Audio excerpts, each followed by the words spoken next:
ಇವತ್ತು ಅನೆಗೆ ನಾನು ಟರ್ಮರಿಕ್ ಬಾತ್ ಮಾಡ್ಸೋಣ ಅಂತ ಅಂದ್ಕೊಂಡಿದ್ದೀನಿ. ಸೊ ಅದರಲ್ಲಿ ಎಲ್ಲ ನಾನು ನ್ಯಾಚುರಲ್ ಮನೇಲಿರೋ ಇಂಗ್ರೀಡಿಯೆಂಟ್ಸ್ ಎಲ್ಲ ಯೂಸ್ ಮಾಡಿ ಅವನಿಗೆ ಒಂಥರ ಪೇಸ್ಟ್ ರೆಡಿ ಮಾಡಿ ಅದರಿಂದ ಸ್ನಾನ ಮಾಡ್ಸೋಕ್ಕೆ ರೆಡಿ ಮಾಡ್ತಾಯಿದ್ದೀನಿ. ಇವತ್ತು ಬೆಳಗ್ಗೆನೇ ನಾನು ಅವನಿಗೆ ಎಣ್ಣೆ ಹಚ್ಬಿಟ್ಟಿದ್ದೆ ತಲೆಗೆ. ಬೆಳಗ್ಗೆ ಸ್ನಾನ ಆಗಿದೆ ಒಂದ್ಸಲ. ಅನೆಗೆ ನಾನು ಜಾಸ್ತಿ ಯಾವುದು ಕೆಮಿಕಲ್ ಇರೋದು ಪ್ರಾಡಕ್ಟ್ಸ್ ನಾನು ಯೂಸ್ ಮಾಡಲ್ಲ.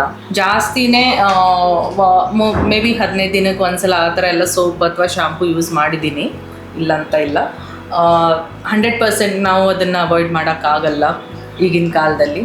ಸೊ ಆದಷ್ಟು ನನಗೆ ಎಷ್ಟು ಪಾಸಿಬಲ್ ಆಗುತ್ತೆ ನಾನು ನ್ಯಾಚುರಲ್ ಇಂಗ್ರೀಡಿಯೆಂಟ್ಸ್ ಏನಿರುತ್ತೆ ಅದೇ ಯೂಸ್ ಮಾಡ್ತೀನಿ ಅವನಿಗೆ.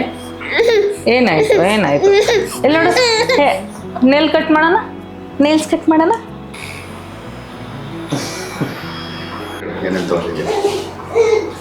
ಸೊ ಇವತ್ತು ನಾನು ಇಂಗ್ರೀಡಿಯೆಂಟ್ಸ್ ಏನೇನು ಯೂಸ್ ಮಾಡ್ತಾ ಇದ್ದೀನಿ ಅದು ಹೇಳ್ತೀನಿ. ನಾನು ಸ್ವಲ್ಪ ಬೇಸನ್ ತೊಗೊಂಡಿದ್ದೀನಿ ಅವನಿಗೆ ಸ್ನಾನ ಮಾಡ್ಸೋಕ್ಕೆ ಎಷ್ಟು ಬೇಕಷ್ಟು. 1-2 ಸ್ಪೂನ್ ಬೇಸನ್ ಇದೆ. ಆಮೇಲೆ 1-2 ಸ್ಪೂನ್ ನಾನು ಕರ್ಡ್ ತೊಗೊಂಡಿದ್ದೀನಿ, ಫುಲ್ ಫ್ಯಾಟ್ ಕರ್ಡ್ ಇದೆ. ಆಮೇಲೆ ಸ್ವಲ್ಪ 1/2 ಟೀ ಸ್ಪೂನ್ ಅಷ್ಟು ನಾನು ಅರಿಶಿನ ತೊಗೊಂಡಿದ್ದೀನಿ. ಸೊ ಏನೇನು ಬೆನಿಫಿಟ್ಸ್ ಇದೆ ಈ ಇಂಗ್ರೀಡಿಯೆಂಟ್ಸ್ದು ಒಂದೊಂದು ಹೇಳ್ತೀನಿ.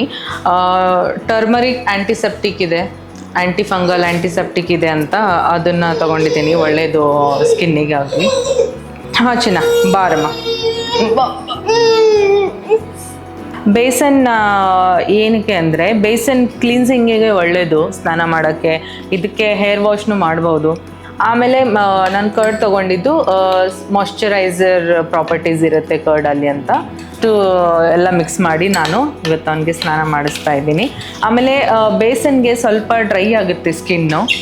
ತುಂಬ ಸ್ಕಿನ್ ಡ್ರೈ ಇದ್ದರೆ ಜಾಸ್ತಿ ಯೂಸ್ ಮಾಡಬಾರ್ದು, ಯಾಕಂದರೆ ಒಂಥರ ಫ್ಲೇಕಿ ಸ್ಕಿನ್ ಆಗುತ್ತೆ, ತುಂಬ ಡ್ರೈ ಆಗುತ್ತೆ ಸ್ಕಿನ್. ಅದಕ್ಕೆ ನಾವು ಇದು ಏನಂತಾರೆ ಕರ್ಡ್ ಮಿಕ್ಸ್ ಮಾಡಿದ್ರೂ ಸ್ವಲ್ಪ ಡ್ರೈ ಆಗ್ಬೋದು ಸ್ಕಿನ್ ಆಮೇಲೆ, ಯಾಕಂದರೆ ಕರ್ಡ್ ಕೂಡ ಸ್ವಲ್ಪ ಹುಳಿ ಇರುತ್ತಲ್ಲ, ಹಾಗಾಗಿ ಸ್ವಲ್ಪ ಡ್ರೈ ಆಗ್ಬೋದು ಸ್ಕಿನ್ನು. ಬೇಕಾದರೆ ಅದರಲ್ಲಿ ನಾವು ಸ್ವಲ್ಪ ಕೊಕೊನಟ್ ಆಯಿಲ್ ಆ ಥರ ಎಲ್ಲ ಮಿಕ್ಸ್ ಮಾಡ್ಕೋಬಹುದು. ಸೊ ನಾನು ಏನು ಎಣ್ಣೆ ಇದರಲ್ಲಿ ಹಾಕೊತಾ ಇಲ್ಲ. ಸ್ನಾನ ಆದಮೇಲೆ ಅವನಿಗೆ ಸ್ಕಿನ್ ಡ್ರೈ ಆದರೆ ಸ್ವಲ್ಪ ಎಣ್ಣೆ ಹಚ್ಚೋಣ ಅಂತ ಅಂದ್ಕೊಂಡು ಇದರಲ್ಲಿ ಏನೂ ಮಿಕ್ಸ್ ಮಾಡ್ತಾ ಇಲ್ಲ. ಆಮೇಲೆ ಇದಕ್ಕೆ ಸ್ವಲ್ಪ ನಾನು ಒಂದು ಚುಟ್ಕಿಯಷ್ಟು ಅರಿಶಿನ ಹಾಕ್ಕೊತೀನಿ. ಅರಿಶಿನೂ ಜಾಸ್ತಿ ಹಾಕ್ಕೊಂಡ್ರೂ ಒಳ್ಳೆಯದು, ಬಟ್ ಜಾಸ್ತಿ ಹಾಕ್ಕೊಂಡ್ರೆ ಎಲ್ಲೋ ಟಿಂಟ್ ಬಂದುಬಿಡುತ್ತೆ. ಬಟ್ಟೆ ಹಾಕ್ಕೊಳ್ಳಿ, ಬೆಡ್ಶೀಟ್ ಆಗಲಿ, ಸೊ ಎಲ್ಲ ಕಡೆ ಅವನು ಓಡಾಡಿದ ಕಡೆ ಎಲ್ಲ ಬಟ್ಟೆ ಎಲ್ಲೋ ಆಗ್ಬೋದು ಅಂತ ನಾನು ಜಾಸ್ತಿ ಹಾಕ್ಕೊತಾ ಇಲ್ಲ, ಸ್ವಲ್ಪ ಬೇಕಾದಷ್ಟು ಹಾಕ್ಕೊಂಡಿದ್ದೀನಿ.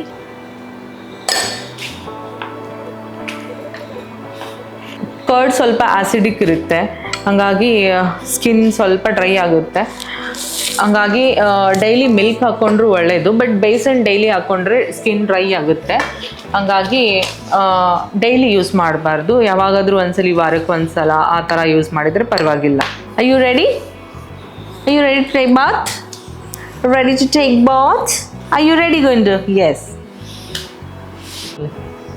ನಡಿ ಚಿನ್ನು, ಬುಷ ಮಾಡೋಣ. ಬುಷ ಬುಲ್ಬುಲಿಶ ಅವನು ಇದು ಲೀಕ್ ಆಗ್ತಿದೆ ಅನ್ನೋ ಅಂತ. ಚಿನ್ನು ಬಾ, ಬುಷ ಮಾಡೋಣ.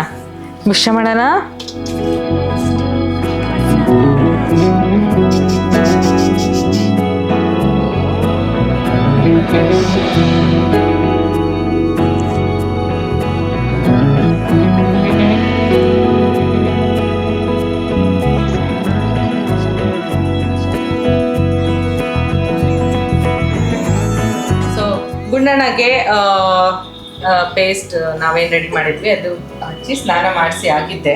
ಸೊ ನಾನು ಹೇಳಿದ ಪ್ರಕಾರ ಸ್ವಲ್ಪ ಡ್ರೈ ಆಗುತ್ತೆ ಸ್ಕಿನ್ನು, ಅದಕ್ಕಾಗಿ ನಾನು ಸ್ವಲ್ಪ ತುಪ್ಪ ಹಚ್ಚೋಣ ಅಂತ ಅಂದ್ಕೊಂಡಿದ್ದೀನಿ. ಇದು ಮನೇಲಿ ನಾವು ಯಾವ ತುಪ್ಪ ತಿನ್ನೋಕ್ಕೆ ಯೂಸ್ ಮಾಡ್ತೀವಿ ಅದೇ ತುಪ್ಪ ನಾನು ಒಂದು ಡಬ್ಬಿಯಲ್ಲಿ ಸಪ್ರೇಟ್ ಇಟ್ಕೊಂಡಿರ್ತೀನಿ. ನಾನು ಅದೇ ಯೂಸ್ ಮಾಡೋದು, ನಾನು ಮಾಯ್ಶ್ಚರೈಸರ್ ಎಲ್ಲ ಯೂಸ್ ಮಾಡಲ್ಲ. ಗುಂಡಣ್ಣ ಆ್ಯಕ್ಚುಲಿ ಅವನಿಗೆ ನಿದ್ದೆ ಟೈಮ್ ಆಗಿದೆ, ಅದಕ್ಕೆ ಸ್ವಲ್ಪ ಕಿರಿಕಿರಿ ಮಾಡ್ತಿದ್ದಾನೆ. ಈ ಥರ ಪೇಸ್ಟ್ ಮಾಡಿ ಸ್ನಾನ ಮಾಡಿಸಿ ತುಂಬ ದಿನ ಆಗಿತ್ತು. ಅದಕ್ಕೆ ಅವ ಸ್ವಲ್ಪ ಚಿಕ್ಕವನಿದ್ದಾಗ ನಾವು ಆ ಥರ ಸ್ನಾನ ಮಾಡಿಸ್ತಿದ್ವಿ. ತುಂಬ ದಿನ ಆಯಿತು ಈ ಥರ ಸ್ನಾನನೇ ಮಾಡಿಸಿಲ್ಲ. ಅದಕ್ಕೆ ಸ್ವಲ್ಪ ಭಯ ಐತೆ ಅವನಿಗೆ, ಅಳಕ್ಕೆ ಸ್ಟಾರ್ಟ್ ಮಾಡಿದ್ದ. ಹಾಗೆ ಸ್ವಲ್ಪ ಸಮಾಧಾನ ಮಾಡಿಸಿ ಸ್ನಾನ ಮಾಡಿಸಿದ್ವಿ ಹೆಂಗೋ. ಸೊ ಈ ಥರ ನಾನು ಅವನಿಗೆ ತುಪ್ಪ ಹಚ್ಚಿದ್ದೀನಿ. ಅವನು ಸ್ನಾನ ಕಂಪ್ಲೀಟ್ ಆಯಿತು. ಇವಾಗ ಬೇಸನ್ ಬದಲು ಬೇರೆ ಹಿಟ್ಟು ಯೂಸ್ ಮಾಡಬಹುದು. ಕೆಂಪು ಬೇಳೆ ಬರುತ್ತಲ್ಲ, ಅದು ಹಿಟ್ಟು ಅದ್ರದ್ದು ಪೌಡರ್ ಮಾಡಿ ಅದ್ರದ್ದು ಹಿಟ್ಟು ಯೂಸ್ ಮಾಡಬಹುದು. ನ್ಯಾಚುರಲ್ ಇಂಗ್ರೀಡಿಯೆಂಟ್ಸ್ ಯಾವ್ದು ಇರುತ್ತೆ, ನಾವು ಹೊಟ್ಟೆಯಲ್ಲಿ ಯಾವ್ದು ತಗೊತೀವಿ ಅನ್ನ, ಅದನ್ನ ನಾವು ಬೇಳೆ ಯಾವುದೇ ಬೇಳೆ ಆಗಲಿ ಅದರದ್ದು ಪೌಡರ್ ಮಾಡಿದರೆ ಏನೂ ಹಾರ್ಮ್ಫುಲ್ ಇರಲ್ಲ, ಒಳ್ಳೆಯದು. ಆಮೇಲೆ ಡೆಡ್ ಸ್ಕಿನ್ ಆಗಲಿ ಆ ಥರ ಸ್ಕಿನ್ ಎಲ್ಲ ಕ್ಲೀನ್ ಆಗುತ್ತೆ. ಮಕ್ಕಳಿಗೇನು ಅಷ್ಟೊಂದು ಇರಲ್ಲ, ಮಕ್ಕಳದು ಸ್ಕಿನ್ ತುಂಬ ನಾಜೂಕಿರುತ್ತೆ, ಹಾಗಾಗಿ ಜಾಸ್ತಿನೂ ಯೂಸ್ ಮಾಡಬಾರ್ದು. ಸೊ ಆವಾಗ ವಾರಕ್ಕೆ ಒಂದ್ಸಲ 15 ದಿನಕ್ಕೆ ಒಂದ್ಸಲ ಯೂಸ್ ಮಾಡಿದರೆ ನೀಟಾಗಿ ಕ್ಲೀನ್ ಆಗುತ್ತೆ. ಸೊ ಇವತ್ತಿನ ಬ್ಲಾಗಲ್ಲಿ ಒಂದು ಯೂಸ್ಫುಲ್ ಆಗೋ ಥರ ಟಿಪ್ಪನ್ನು ಕೊಡಬೇಕಿತ್ತು ನನಗೆ, ಯಾಕಂದರೆ ಗುಂಡಾಗ ಸ್ನಾನ ಮಾಡಿಸ್ತಾ ಇದ್ವಿಲ್ಲ, ಅದು ಟಿಪ್ ಶೇರ್ ಮಾಡೋಣ ಅಂತ ನಾನು ಈ ಬ್ಲಾಗ್ ಮಾಡಿದ್ದೆ ಇವತ್ತು. ಸೊ ಇವತ್ತಿನ ಬ್ಲಾಗಲ್ಲಿ ಇಷ್ಟೇ ಹೇಳಿ ನಾನು ಈ ಬ್ಲಾಗ್ನ ಮುಗಿಸ್ತಾ ಇದ್ದೀನಿ. ಮತ್ತೆ ನೆಕ್ಸ್ಟ್ ಬ್ಲಾಗಲ್ಲಿ ಸಿಗೋಣ. ಬಾಯ್.